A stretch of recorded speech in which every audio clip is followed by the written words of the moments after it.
June is Pride Month, a time to honor the progress in the fight for equal justice and equal opportunity for the LGBTQ+ community. Pride Month also honors the Stonewall riots, which started 53 years ago this coming Tuesday. New York City police raided the Stonewall Inn, a gay club in Greenwich Village. The raid sparked the riots and days of protests, serving as a catalyst for the gay rights movement.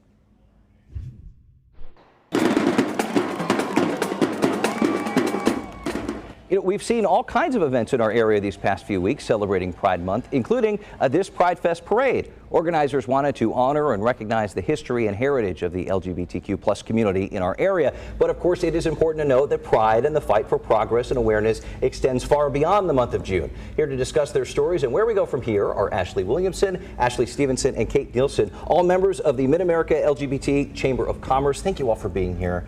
This is really an honor. We wanted to have people on from different walks of life, different experiences. I guess we just kick off the conversation. What does this month mean to you personally?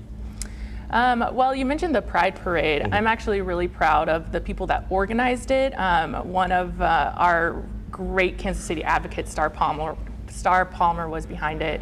We hadn't had a Pride Parade for a few years in Kansas City, and it's really nice to have that as a place where I can bring my friends and family. We can watch everyone come out and support.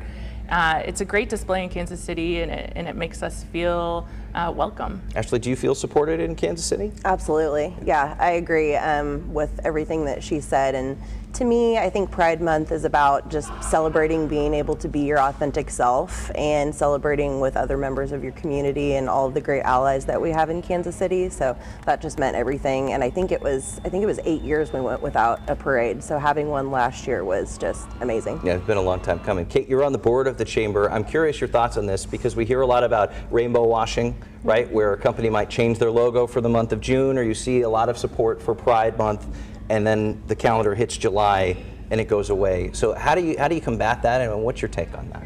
Well, first, we like to create allies. So we're happy that corporations are willing to stand up and change their logo. That's actually huge.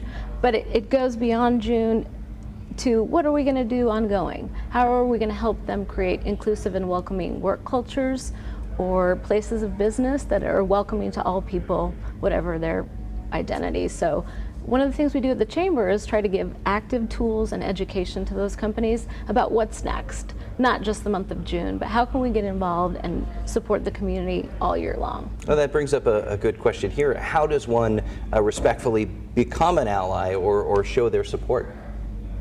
What do you think? Well, one of the things I thought was amazing this year is that I'm old, so I didn't. Now all of a sudden we see all these flags. There's like a flag for everything now. And I didn't realize until the parade that there's an ally flag. So I was just blown away by all the ally flags, and now when I drive around town, I see people put ally flags up at their house, which to me signals that they're open, welcoming, and supportive of me as a human. It's a big deal just to put the flag out and say, I support you, and I'm a safe space. Right. You know, we've seen, Ashley, great strides and progress when it comes to rights and acceptance. But then big political years hit, just like this year. You have bills in Florida, you have bills all over the country. Do you feel your rights are being threatened right now? And do you think that some of the progress that has been made is eroding a bit in a year like this? Yeah, I think there's constant threat. I mean, that we've always got to be on point and watching out, and there's some great organizations out here that are always keeping watch.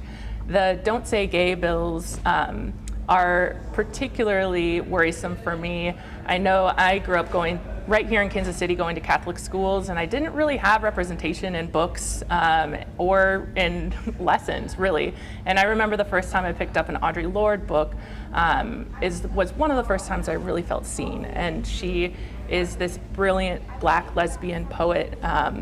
Those kind of books, if they aren't available in our schools, we're missing the opportunity for kids to explore themselves introspectively and figure out their pathways. Yeah, so that's a good point, and we have seen legislation too, and I'm sure you've seen it on the news, people trying to curtail poetry, books, literature. speech, that sort of thing. What are your thoughts as we get into this, the thick of even a campaign year? I mean, my thoughts are definitely just, speak up when you feel like something's not right. And I know the Chamber has a great presence in Jefferson City and Topeka, really fighting for all of those bills. So, contact your state representative and really speak up and do what you can. Don't just, let it go. Right. And Kate, you said you even have concerns. I mean, you're married, but you're worried about the future of that. Yeah, I grew up in a time where I never thought I would be able to get married. I mean, I just thought that wouldn't be a right that was extended to me. So I got married 4 years ago, and now my wife and I are getting nervous that the political climate is going to this spot where we might not even be a recognized marriage class, in addition to all my trans brothers and sisters who are just basically under attack, and the children out there. I know how hard it is to be a trans youth. I have lots of friends and young people that I mentor, and it's just heartbreaking to see that they don't feel safe in school. They don't feel safe to be who they are. So I feel like we want to be a welcoming place for everybody. Sure. And support people to come out and be who they are. Right. Well, that's well put. And the fight continues, right? Ashley Williamson, Ashley Stevenson, Kate Nielsen, thank you so much for your time today and having this wonderful discussion. To learn more about Pride Month and for more LGBTQ plus resources, support groups, and events, you can get in touch with the Kansas City Center for Inclusion. We've done a number of stories with them. Visit them online at inclusivekc.org.